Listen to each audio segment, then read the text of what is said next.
주님께서 부활하셨습니다. 부활은 우리 모든 성도의 소망입니다. 부활을 통해 우리는 영생을 꿈꿀 수 있고 하나님께 담대히 나아갈 수 있는 은혜를 얻게 되었습니다.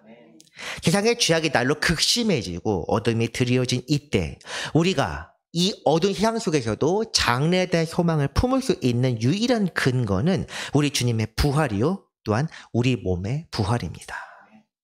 주께서 부활하셔서 사망 권세를 이기셨고 주님을 믿고 주의 뒤를 따르는 온 무리도 다시 살게 될 것입니다.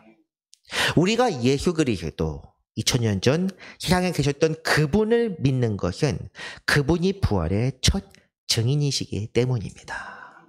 그리고 그분은 단지 과거의 인물, 과거에 계셨던 분이 아니라 부활 승천하셔서 오늘도 살아계십니다. 믿는 이와 믿지 않는 이, 세상과 성령을 구별하는 유일한 근거는 바로 부활의 소망입니다. 오늘 말씀은 예수님의 부활을 경험한 두 증인의 이야기입니다. 보면 그날에 그들 중 둘이 예루살렘에서 25일이 되는 엠마오라는 마을로 가면서 라고 되어 있습니다.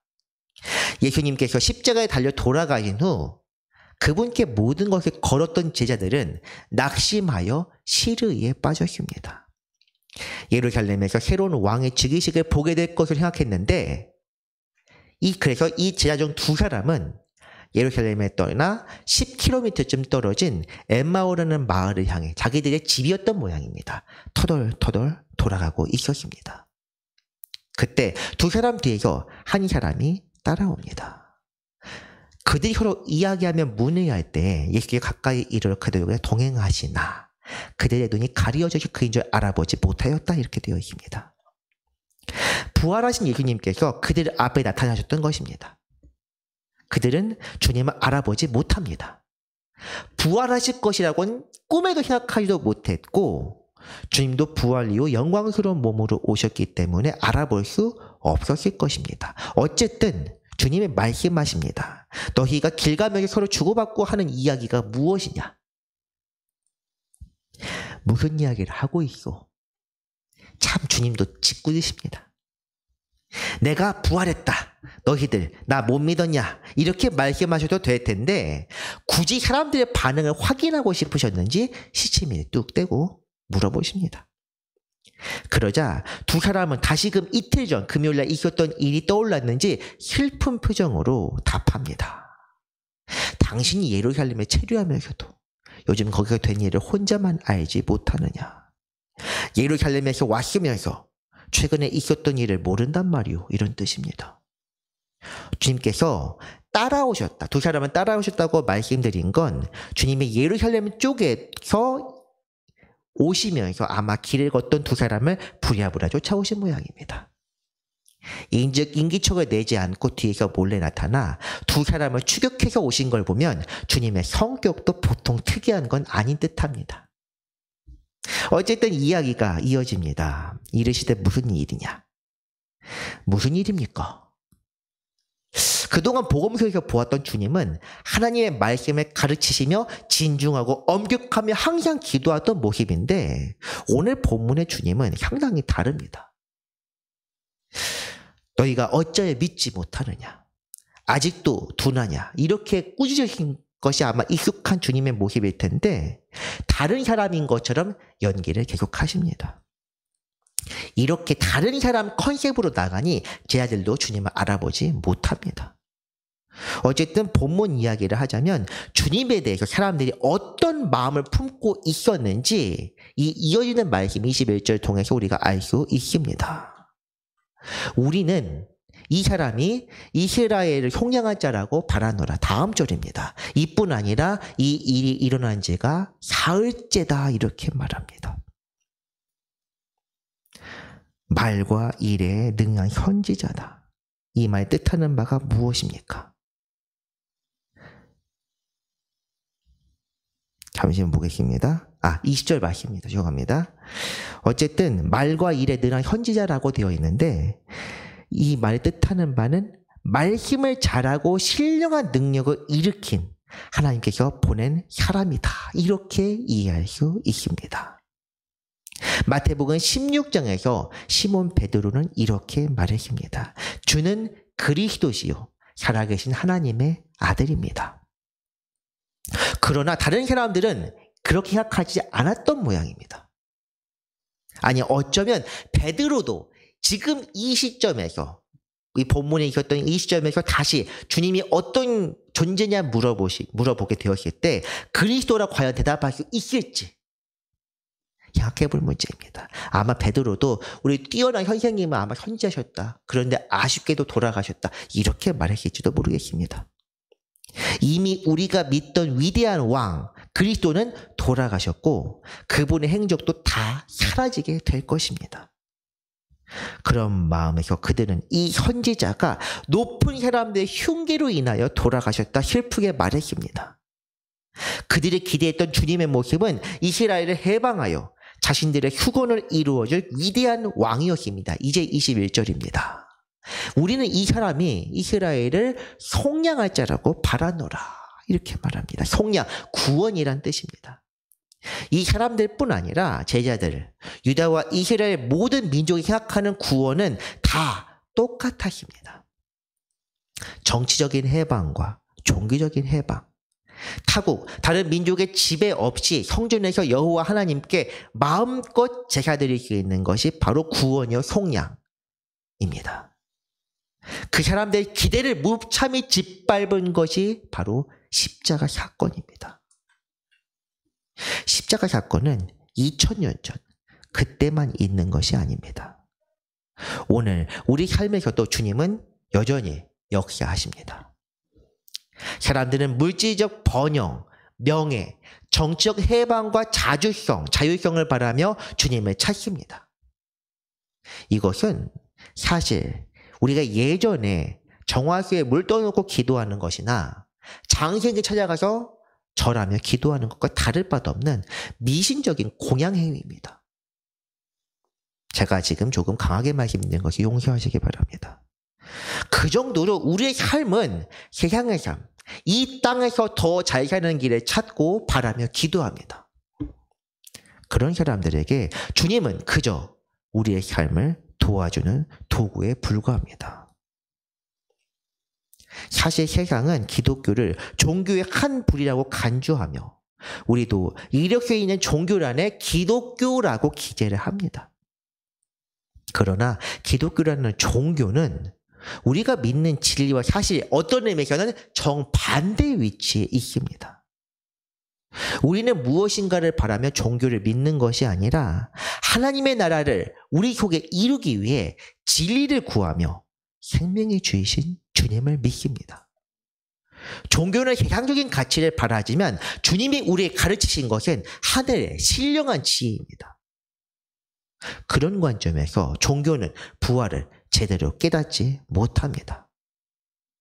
세상의 삶과 부활을 별개의 것으로 여기며 세상에서는 세상의 가치를 죽은 이후에는 하나님의 진리를 믿도록 그렇게 가르칩니다. 그래서 이 땅에서는 어떻게든 하나님의 진리를 이 땅에 이루어야 한다 하며 세상을 점령하고 정복하라. 그것이 하나님의 뜻인 것처럼 이야기합니다. 정치적인 이야기, 사실 좀 제가 자주 말씀을 안 드립니다. 이런 상황 속에 정치적인 이야기 하지 않는 이유는 우리가 믿는 가치가 세상의 것이 아니기 때문입니다. 우리는 어떤 상황에서든 옳은 것을 찾고 따라가야 하지만 이 세상이 악으로 흘러간다고 해서 그것을 그냥 내버려 두고 그런 것이 아니라 기도하며 우리 스스로 의의 일으로 힘써야 하는 것입니다.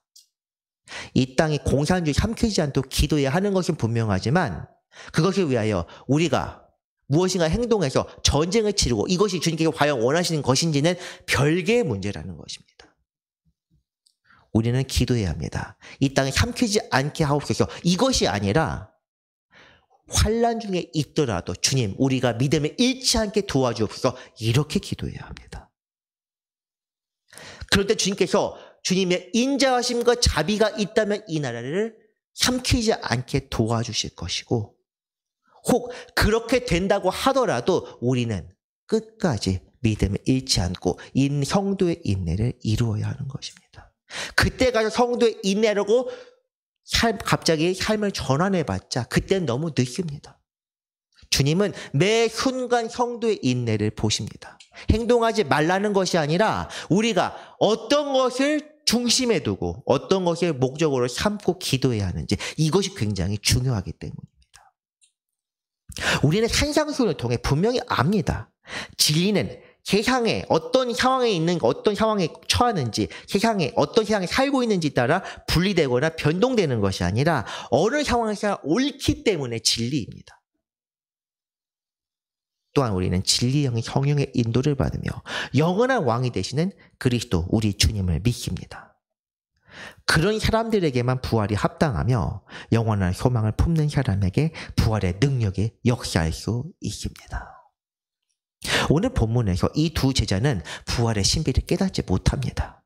그래서 빈 무덤을 보고 온 여자들의 말을 부활의 증거를 받아들이지 못하는 반응을 보입니다. 우리 중에 어떤 여자들이 우리를 놀라게 하였으니 이는 그들이 새벽에 무덤에 갔다가 그의 시체는 보지 못하고 와서 그가 살아나셨다 하는 선녀들의 나타남을 보았다. 또 우리와 함께하는 자 중에 두어 사람이 무덤에 과연 여자들이 말한 바와 같음을 보았으나 예수는 보지 못하였느니라. 마가복음, 처음 마가복음 말씀은 이렇게 실제로 이렇게 끝납니다. 천사가 나타나서 어찌 산 자를 죽은 자 가운데 찾느냐, 여기 계시지 않고 살아나셨다 했는데 여자들이 두려워 떨면서 아무에게도 말하지 못했다. 여기까지 끝납니다. 그런데 말하지 못하였는데 그 이후에 와서 제자들에게 다시 말했다부터 시작하는 내용이 바로 오늘 본문의 이야기입니다. 여자들이 이 말을 제자들에게 알렸는데 그들은 아무도 믿지 않고 부활도 받아들이지 않습니다. 두 제자가 가서 빈 무덤을 보았지만 그들은 주님의 시체를 누가 가져가실까 이렇게 생각했을 뿐입니다. 그들의 마음은 여전히 이스라엘 정치적 해방과 세상의 번영을 가져다 둘 그들의 왕을 찾고 있었습니다. 그런 사람들에게 주님께서 말씀하시는데 이 부분을 세 번역으로 읽어야 합니다. 같이 한번 봅니다. 예수께서는 그들에게 말씀하셨다. 어리석은 사람들입니다. 예언자들이 말한 모든 것이 믿는 마음이 그렇게도 무디니 말입니다. 그리스도가 마땅히 이런 고난을 겪고서 자기 영광에 들어가야 하지 않겠습니까? 여기까지 읽습니다. 핵심은 26절입니다. 마땅히 이런 고난을 겪고서 자기 영광에 들어가야 하지 않겠느냐는 말이야. 마땅히입니다. 고난 없이는 부활이 없다. 고난을 겪어야만 영광에 들어갈 수 있다. 이 영광이 곧 부활입니다. 죽음을 겪지 않고 부활에 이를 수 없는 것처럼 고난, 십자가 없이 영광을 얻을 수도 없습니다. 우리가 주와 함께 부활에 참여하고 또한 부활의 능력을 살기 위해서는 고난도 겪어야 한다는 말씀. 사도 바울도 이 고난과 부활의 신비에 대해서 이렇게 기록했습니다. 자녀이면 또한 상속자 곧 하나님의 상속자요 그리스도와 함께한 상속자니 우리가 그와 함께 영광을 받기 위하여 고난도 함께 받아야 할 것입니다. 아멘. 로마서 8장 곧 하나님께서 베푸신 구속의 사랑과 은혜에 관한 기록입니다. 부활이라는 값진 영광의 선물을 위해 하나님은 우리에게 고난 또한 예비하십니다. 이것은 부활을 얻기 위한 필연입니다. 그렇기에 모든 것이 합력할 선을 이룬다는 로마서 8장 28절의 말씀 또한 우리에게 허락하시는 고난의 신비에 관하여 기록한 말씀입니다. 인간이 타락하여 하나님으로부터 멀어진 후 하나님은 인간의 불순종에 대해 즉각적인 심판을 내리실 수 있었습니다. 그러나 그분은 배반한 이들에게 다시금 기회를 주셨고 끊임없이 모세와 선지자들을 통해 말씀하셨습니다. 그리고 마지막으로 독생자를 보내어 다시 하나님과 관계 회복을 할 기회를 주셨습니다. 그 기회가 십자가요, 고난을 통한 부활의 능력입니다. 우리가 하나님 안에서 고난을 받고 십자가를 지면 우리는 하나님과 화목하여 부활의 능력으로 살 수 있습니다. 이 땅에 살고 있지만 하나님과 연합하여 하늘의 능력으로 살게 되며 그렇게 되면 이 땅 가치나 업적, 명예는 그렇게 중요하지 않습니다. 제자들에게 말씀하셨던 주님의 영광은 바로 이런 것입니다. 생명 앞에서 그 어떤 것도 의미가 없는 것처럼 영원한 생명, 죽어도 다시 살게 되는 이 신령한 능력이 바로 하나님의 큰 선물 아니겠습니까? 제자 두 사람은 주님의 말씀에 큰 감화를 받았습니다. 자기 희생은 이미 돌아가셨지만 그분의 죽음이 결코 헛된 것이 아니었으며 그 죽음을 통해 영광의 자리에 들어가셨다는 확신을 얻게 되었습니다. 그래서 그들은 이 큰 깨달음을 준 낯선 이를 그냥 보낼 수 없었습니다. 그들이 가는 마을 가까이 가매 예수는 더 가려 하는 것 같이 하시니 그들이 강권하여 이르되 우리와 함께 유하사이다. 엠마오 지역이 그들의 집이나 고향이었던 것 같습니다. 어쨌든 손님을 대접하는 것은 이스라엘 사람들의 가장 큰 덕목이요 예절입니다. 이 젊은 선생은 그들에게 이미 큰 깨달음을 준 랍비요, 자기 희생의 삶을 재평가해 준 은인과 같은 사람입니다. 그런데 놀라운 일이 일어납니다. 테이블에 앉아 식사할 때 주님이 축복 기도를 합니다. 떡을 가져 축사하시고 떼어 그들에게 주셨을 때 그들의 눈이 밝아져 그인 줄 알아보았다. 주님을 알아보게 된 것입니다. 축복 기도를 하는 방식이 특별하거나 주님께만 있는 버릇이 있다던가 그런 것은 아닙니다. 단지 그들의 마음이 말씀을 통해서 활짝 열려서 인간적인 눈 대신 신령한 눈으로 볼 수 있게 된 것입니다. 그런데 주님은 그 순간 자리를 떠나십니다. 이미 주님의 목적은 두 사람을 깨우고 새롭게 하는 것, 그것이었기 때문에 주님이 그들에게 부활하심을 알리며 인사하거나 그럴 필요가 전혀 없었습니다. 그래서 주님은 그 자리에서 사라지셨고 제자들은 그 뜨거운 은혜의 여운에 잠겨 서로 말했습니다. 그들이 서로 말하되 길에서 우리에게 말씀하시고 우리에게 성경을 풀어주실 때 우리 속에서 마음이 뜨겁지 아니하더냐. 말씀을 통해 마음이 온전히 열리고 성령 안에서 새로워지면 마음의 뜨거움을 경험하게 됩니다. 이전에 내가 생각했던 것, 내 가치관이 깨어지고 마음속 중심이 변하게 됩니다. 흔히 은혜 받았다는 것은 이런 것을 뜻합니다. 감리교회 창시자인 웨슬리도 로마서 말씀을 읽을 때 내 속에서 마음이 뜨거워졌다. 이렇게 자기의 일기에 기록했습니다. 주님께서 말씀하실 때 이 제자들은 선생이신 예수님을 향한 그들의 생각이 잘못되었음을 깨달았습니다. 그리고 성경 속에서 하나님의 뜻이 바로 예수 그리스도께 온전히 있음을 알게 되었습니다. 기쁨이 넘치고 감사함이 차오르게 되었으므로 그들의 마음이 뜨거워져 변화가 오게 된 것입니다. 이것이 주님의 뒤를 따르는 제자들의 참된 마음가짐입니다. 주님을 인격적으로 만날 때 주님이 지신 십자가와 고난을 통한 부활의 신비를 깨닫게 되며 그런 때 각자의 사명을 자각하며 하나님께 나아갈 수 있습니다. 이들은 부활하신 주님을 만나면서 이 놀라운 변화를 겪었습니다. 3년 동안 주님을 따라다니면서도 깨닫지 못했는데 이 순간 부활의 은혜를 경험했습니다. 이 두 제자뿐만이 아니었습니다. 주님은 그 사이 바쁘게 다니시며 막달라 마리아 그리고 베드로에게 자신을 드러내셨습니다. 보면은 시몬에게 보이셨다. 그리고 요한복음에서는 막달라 마리아에게 보이신 모습도 나옵니다. 두 사람도 길에서 된 것과 그리고 예수님께서 자기들에게 알려주신 것을 말했다. 이들이 이제 부활하신 주님을 만난 증인이 되었습니다. 과거에는 랍비, 그 선생으로 알고 있던 분이 하나님 현재로 알고 있었던 그분이 부활의 주님이셨음을 깨닫게 되었습니다. 다들 부활이란 마지막 때에 하나님의 심판이 이를 때 다시 살아나게 될 것을 생각하지만 주님께서 부활은 지금 이 시간이었습니다. 그래서 이들은 서로 자신이 만난 주님을 이야기하며 하나님께 감사할 수 있었습니다. 초대교회의 시작, 부활 신앙의 출발점이 바로 이 지점인 것입니다. 부활의 주님을 만난다는 것은 이처럼 중요한 일입니다. 우리는 지금 성령 시대를 살고 있지만 아직도 우리는 주님을 인격적으로 만날 수 있습니다.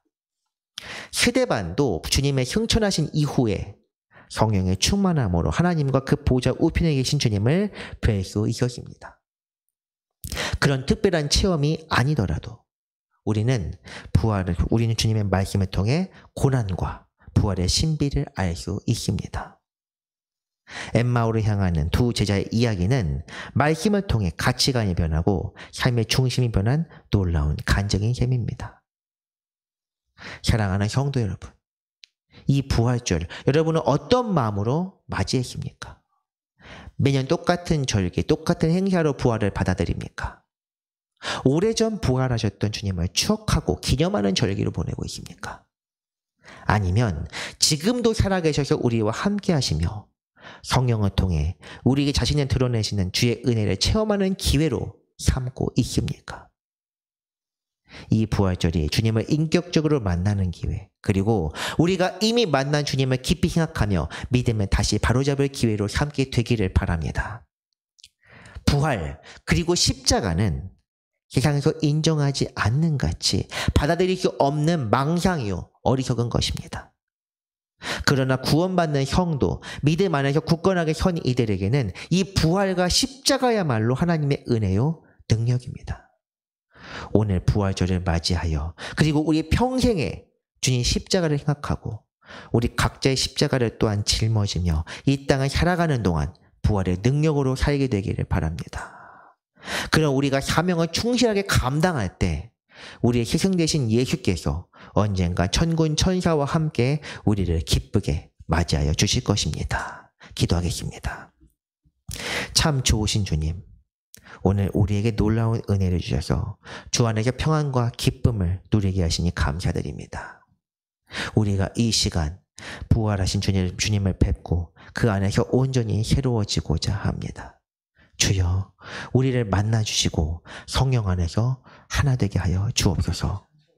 세상에 줄 수 없는 평화, 누구에도 빼앗길 수 없는 놀라운 은혜를 누리게 하여 주옵소서. 부활하셔서 오늘도 살아계시는 생명의 주 예수 그리스도의 이름으로 기도합니다. 아멘.